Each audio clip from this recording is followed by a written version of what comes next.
Hi, we're the Huge Movie Fanatics here to do a Overly, almost a year later.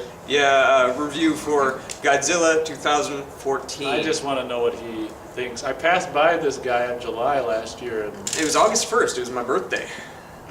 oh right, it was August. Okay, and happy birthday. Well, it's too late now. But Yeah. happy birthday for then. And I saw him, and it was good to know he was still living. And he said that he didn't like it, and I felt good. I'm like, All if is he'd right liked, with the world. yeah, because if he liked it, I would have probably just given up at that point. I saw this movie super excited because all the trailers for this were just absolutely pimp. Like, they were the coolest trailers out, and I was sure this was going to be the summer movie of the year. At the time I was like, Guardians might have it just because, but I was like, Godzilla just looks so damn promising. And then I think it was the second trailer, you see like the weird Mothman thing, monsters, just very briefly. And I was like, Mothra? yeah, Mothman? and the moth, weird bug scuttle creature things, and I was just like, oh, no. I was hoping it was just gonna be Godzilla, but whatever. Like, I'll take Godzilla fighting a monster. I remember that back in the day. That's fun too.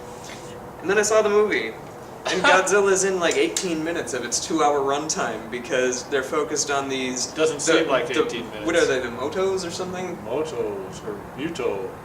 Muto. Mutos. They're the stupid little white monsters that are breeding, and Not that little.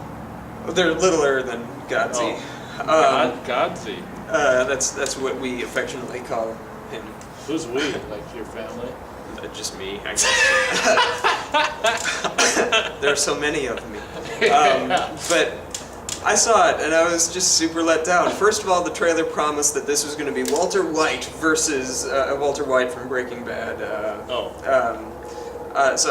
He also goes by the name Heisenberg in Breaking Bad. All the trailers were like, it's Heisenberg versus Godzilla, and it's like, I'm there for that. He's a larger-than-life personality. I can't wait to see it. And I will say, the first 20 minutes of this movie are fairly solid. After like the opening credits, which I think I do remember watching your video now that you mentioned a remake of the opening credits of 898. Yeah, and I remember sitting in the theater thinking like, that was weird, because I was like, déjà vu. yeah, I had just watched Godzilla in 1998 right before going to this movie. Oh man! So I was just like, did they like put the wrong disc in? Like, what's up?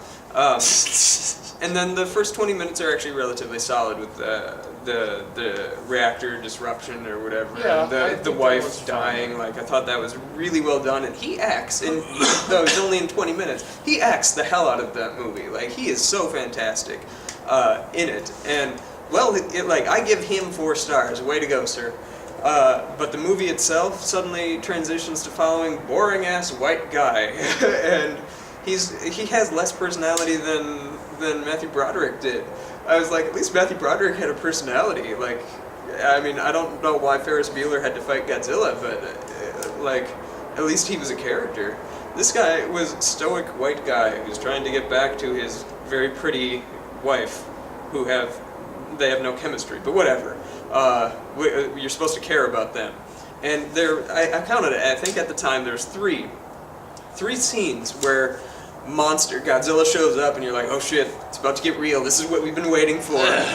Godzilla roars, walks, cut to white guy.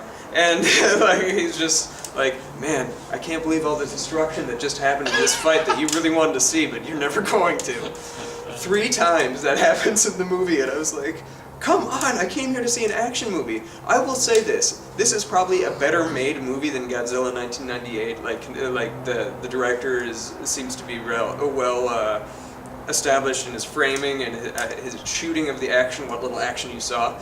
But I will give it to Roland Emmerich's Godzilla. He delivered a 2-hour monster movie. Like, there's non-stop monster action in that movie. It's not Godzilla, mind you, but like, if they had called it Beast from 20,000 Fathoms, I probably would have been okay with it. Like, it seems like a remake of that movie more than Godzilla. And having just rewatched that right before watching this one, I'd give it to it. That's the better movie. Like, it's more entertaining to watch. And then this movie goes so far as to have the opening credits of that movie, and then the same basic plot at the end where they have to go into the city because the Mutos have spread their spawn throughout the entire Yeah, it's the same. city, and I'm like, I saw this like in 1998, and we all made fun of how bad it was. Like, how come you're doing that I again? remember it being better. And yeah, so I was really let down by this movie, and this was the worst movie of the year for me last year, Oh, with the exception of 302, with a Rise of an Empire or whatever. I can believe But that. nobody expected that to be good. People expected this one to be good, so that's why I say it's the worst one, because it was the most disappointing thing I saw last year. I just couldn't believe how much I despised this movie. Like, I wrote for my newspaper, and it never got published, so I should probably publish it myself, but like a scathing review of how like awful and shitty this movie was. It's a damn abomination is what it is. And I'll give it to it, the last 10 minutes, really badass. When Godzilla actually does start fighting the monsters, it's really cool, and I like the insanely overly violent shot of him just roaring and blowing the hot breath into the thing's mouth. Like, that was cool. Until he beheaded it. Like, that was neat. Like, that was fun. I didn't feel like, it was kind of like, I don't know if it felt like Godzilla. I mean, there's something about that rubber, it's like, they've done 2 American Godzillas now with CG, and for me it doesn't capture just, I don't know, to me it's just not Godzilla. I mean, I obviously have no problem with doing a giant digital Godzilla. But for me, like, they made this movie just as lumbering as they made Godzilla. He didn't move fast, just like in the old movies. He didn't move fast. But if you're gonna do digital, you could make him at least move like a threat. In this, he was just like, and then they had the roar, and that was it. And that was the extent of Godzilla. And I don't know. The other thing that bothered me about the ending is, like, after he saves the city, he gets up and they're like, there he goes, the savior of our city. I mean, granted, it's all destroyed and everything. You'd think they'd be like, get him too. Like, I know, how many people, now in Hawaii in this first show up or whatever, Yeah. when there was a big Yeah. tsunami, Yeah. like, how many people, did he cause that? How many people Presumably, died yeah. because of that tsunami? And it's Yeah. like, he's the savior at the end. I mean, that's a problem I've had with all of the, like, Japanese Godzilla movies, too, after the first 3, where Godzilla's a damn villain and a threat, which is how Godzilla should be in my mind's eye, is, like, suddenly he turns to savior and protector, but he does just as much damage as the other monsters, so, like, they should have been like, alright, cut him down, and he's Yeah. already on the floor, like, passed out, let's just nuke him. I mean, the city's destroyed anyway. Yeah, I hated it. I give it a half star. That was just absolute travesty. I can't remember what, I can't imagine I gave it any more than a half a star. I can't remember what I gave it. I don't think I'm gonna, initially I was gonna talk about it, but I check out my solo review if you want to hear. I just wanted to hear what Matt had to say.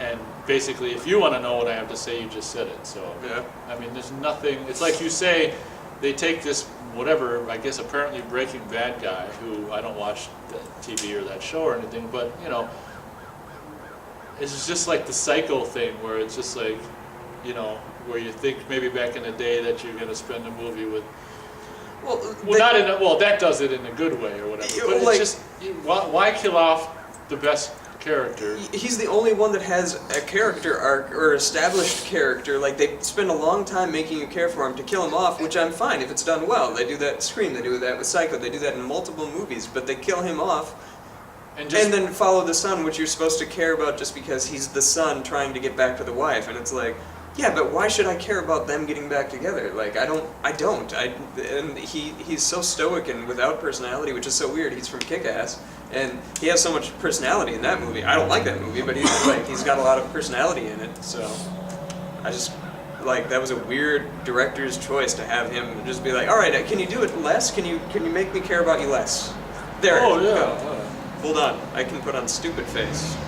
And yeah, that's give me a downer, another downer. But I think we've already spent way too much time talking about it. If it's just as well with you or just the same with you, let's just kick this review's ass out of the. I'm just trying to say we'll end it. Oh, it's cold out here. I just want to say that too. at 50 degrees. Thank you very much for watching, and apparently there's going to be another one of these, isn't there? Or maybe Yeah, not. I mean, maybe they'll actually show the damn monster. I don't know. Ooh. The guy who did this is doing Oh, yes. one of the Star Wars, Oh, man. which actually, kind of off topic. It sounds kind of cool. They're doing the story of how they got the plans to destroy the Death Star. It's called Rogue One, I think is what it is, and it's following a female character, which I think is kind of cool because you haven't gotten really much of that in the Star Wars universe. And he says that he's going to do the whole war aspect of it. It's called Star Wars. You haven't seen enough space battles in these movies since the third one, or Return of the Jedi, really. So Yeah. so I'm cool seeing that. All right. Very cool. Thank you very much for watching, and we'll catch you next time.